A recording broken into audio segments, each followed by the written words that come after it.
Shots of two people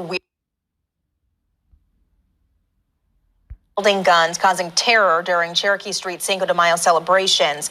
The man is still on the run. The woman arrested, but now back on the streets, released by the St. Louis prosecutor. This is the #1 story on the KMOV News app. We broke the news of refusal to charge just before 3. Now tonight, a person caught up in the chaos created by the duo is far from pleased. News 4's Gabrielle Vidal is live at 5 from where all of this happened Saturday on Cherokee. Gabby.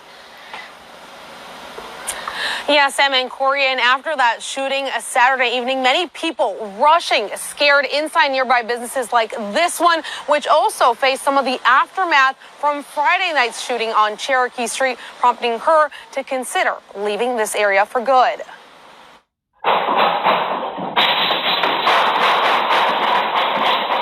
Two violent shootings, less than a day apart. We're not good. We're not. Not at all.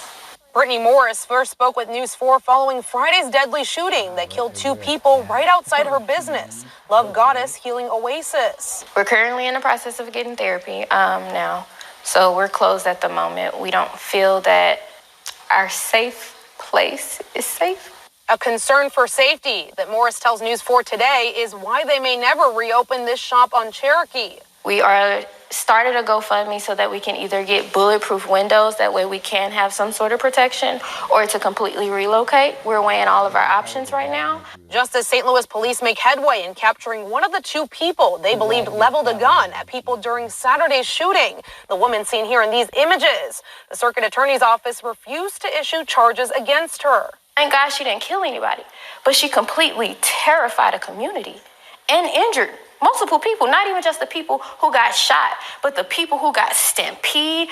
I'm cut up, my staff's cut up. I know multiple people are injured. She should definitely be held responsible for something. Morris feels like the community not only needs more frequent and visible police presence in the wake of these incidents, but also more accountability. If a woman can be on camera shooting and not be charged, what message is that sending all these other gunmen? We had spoken to a witness earlier today who declined to speak on camera, but was there when that shooting took place. He tells me that he actually pushed the the man down that's seen in those photos, trying to prevent him from shooting anyone. But again, a lot of people probably frustrated right now that this woman is not in custody at this time, Sam. And I think that's the really big question here, Gabby. There are multiple security photos that we've seen of those 2 holding guns, pointing them at people. 2 people we know were actually shot. How can there not be charges?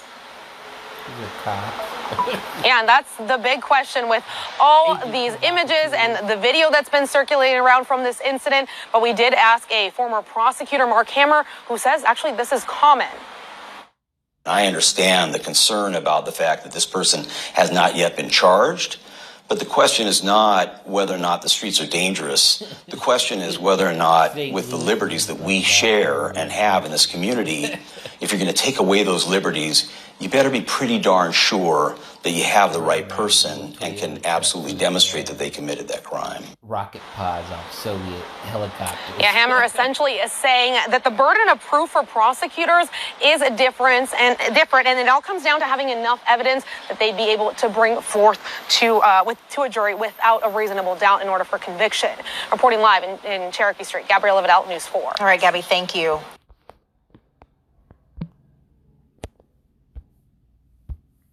Well, there you go. There's your dance party. Ooh, yeah. It's all a big Ponzi scheme. Well, anyway.